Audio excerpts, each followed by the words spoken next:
Привit, I'm Chuck Olenek. I'm a Ukrainian American who was baptized with the name Yaroslav. Today is October 23rd. It is year 2, day 244 of the war in Ukraine, or day 607 overall. What I've been doing is putting together videos of collected photographs from the war and infographics and memes, and I found myself really concentrating a lot on the artwork that has been coming out as a result of the war. And I get the idea, as far as it's a way to express what people are seeing.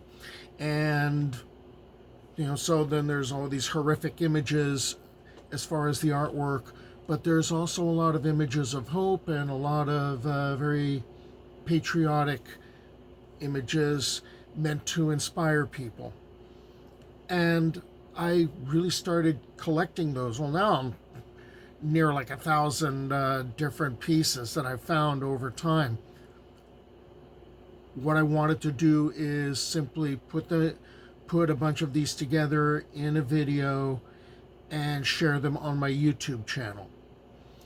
The reason I'm putting them together and putting them up on the channel is I'm trying to raise awareness of what is going on in the war. So let's take a look at what artists have seen in the last couple of months of the war.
So that was a couple of months of the war in Ukraine as seen by Ukrainian artists. I hope you stick around and watch the channel. Slava Ukraini!